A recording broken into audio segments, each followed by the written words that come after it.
Conna stagfuil bh chóirde agus fáilteteach go dtí sreath nua lumsa ord an Ardán ina mai mé déanamh léirmheasana garide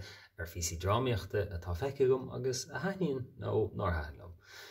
Téim gí an Amharclann Master minic agus hiad mé go meid go das léirmheas dhéanamh ar roinnt na drámaí eicem. Stochris ceartach mé seo thosú bhád siar a ceap mé go meid sé go das mar thra é seo dhéanamh cinál taobh de taobh le leabharmheas an luúin a dhéanam si minic. Ach an le an chun smirt ar mé seo nuirtí an leabhar a bheith an airmheas go maniu ará ach an rud tá agam ná agus an ord ar an Ardán a bheith áhairt an dhéanam si sin céal. An dráma a bheith faoi microscóp an léirmheastóra ar ord ar an Ardán iniu ná Faithhealer. Agus bhí Faithhealer siúil in Amharclann na Mainistreach Ryan seachtaí ó hin rihan nolig agus iníon an lu ceapan. Agus sin gur curú deire leis an léirú tuisc cuasaí COVID thulaigh an crú nó an chléir COVID mar sin tháinig deire leis measar sciúpaí tar éis doing eiscint. Agus is dráma le Friel atá an agus banan sé le Faithhealer an fear seo a bhfuil an fis nó bua aige agus tá sin an daoine a leias.Han an drama go mórlam, bhí sé siúil mar deirm an Amharclann na Mainistreach, bhí tá trúr eistóirí ann agus an crotatá an drama ná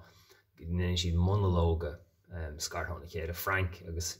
Aidan Gillen a bhí sa ró sin. A nó mu é ó Game of Thrones agus Love Hate agus lána déile. Níomh Cusack ghlach ró Grace Bancéile Frank agus sin Teddy Bannister ní gin an táistóir bhíán bhí arás beidir gur bhéh bhar nó cepas gur bhéh an Gillen go má bhí dí árá nach raibh sé chomá sin nach camera go daithníonn si lom an chameleon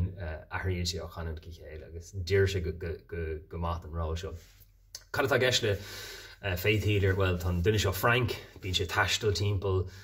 hasanna agus na Halban agus na Bratainna Bige i déanamh seoanna is títhe agus tá Teddy agus a Bancéile an agus tá siad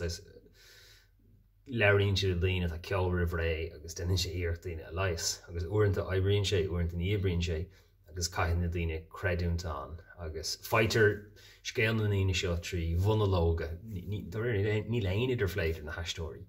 Ach fós é ar an bháis. Bhíon set measar a lom níor bhéon ro crackáidir ó spéisiú le tóirla bhí bhí sa gobuisteach amach ó héann éagsúla bhí sé lád a glóir fiasa níos go me chéanú faoin sailisiú bhí dochreite spéisiúil ach an rud a simúla ná gur script anna láidir sin go sin thar solir agus tá racaireacht neamhain taobh mar sin fáin tú scéal ó gin bháin agus credan tú ar fatámaí agus sin fáin tú legan eile den scéal ó gan éigen eile agus nílas agad cáil in íorne agus ar bhealach uaireanta déantar sin mar níl daoine irí ghlacha leis an bhíorne an cadidir vidir Frank agus a Bancéile Grace an chasta ar fad ach uaireanta rud a handlam freisin ná níor bhí gceist leis an racaireacht neamhain taobh ach léirú ar lige na cuoine agus an tlí nach féile an cuoine bhí geart ar rudí hála doing agus gur éasca ligan rudí ahrú a intin agus táinn siad an héanana tá mar fad mar sin chun na gceistem an cuoine le é seo dearm ní cuoine mé ach ní thunan sin agus rá ná hála sé mar aithníon lige na cuoine tuling le le cuoine a hála bháid siar agus rudí mócánacha trámacha freisin. Agus tá cúpla clás a drama rud amháin hang go mórlam listálan an script luganam nach an mailte trína daslíonn siad luganam nach albannacha nó bratainise agus is cinál rud áling ag bíon na charachtar éagsúla á dhéanamh agus ní céimfá an airin chomá leis clasíocht atá ar bhealach amháin ach tagann siad fillinn siad ar na bailte tá tábhacht le baile amháin ina scéal persanta ach fillinn siad ar na bailte agus bíonn siad cinál rá mar mantra cinálín na charachtar éagsúla agus an drama an láidir bhí rud éigen fao dhearra an drama an ár hahanlum, ní is go man é an léirú nó fáiblis an script ní fáib an sórám é seo dearchród an ár hahanlum hain gus an cíte danach sé dlíon eile. Uanta is malam ag deire aon rud, leabhar nó scanán nó pí telefísin. Gnéann siad leat. Dal an scéal a chuirde tá an deire ar tí teacht. Ceam go sé sin tábhaach mar an sin duine tú luáil éagsúil an rud atá teacht. Agus bhí an deire bhreascrih cináltééis sin an gcuim deire teacht agus an sin bhí sé hart ach níor deise gom sult nó Táine bhhaint as deir an drama nó cinálína rá, OK, tá muid a teach chun deir an seo tá simú ag toirú. Tháinig sé beganín meall agus an sin bum bhí sé imethe. Beidir gur drochhíú sin ach seans go dige sin tá gceiste gom. Uanta táirn siad am uint agus mé léamh leabhar. Mar dige mátá scríóirt go buna lehannig agus an sin má chasam an leabhar agus goil an leabhar hart. Níor bhánas cinál sult dhearra an leabharrás mar níor higas gur bheith an deire. Well is got ach you're ekin to an lanach elle big seo chunta hart an er an sin kiel ach aber lanach klei weg lá agus lanach yes weg lachlan agus an sin is got out an derjacht agus an sin lein tú na lachnig yearnach valach eigsú haar mar lefa iad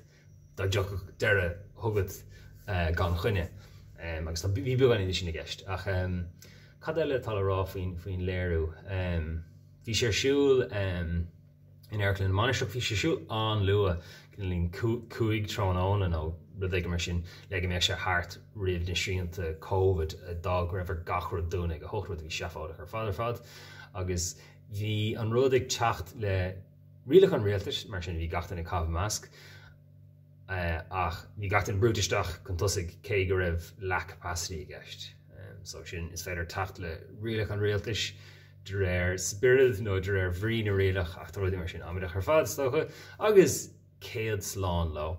tá sé sin me. Mar sin é an chéad ord ar an Ardán lumsa ón Piamarchu agus bhí mé play Faithhealer a bhí siúil in Amharclann Mainistreach tamlín beag go hin. Seans go bé mé tuile drámaí amach an seo mar chuir daoine spéis sa cheann seo. Slán tamlín na chuirde.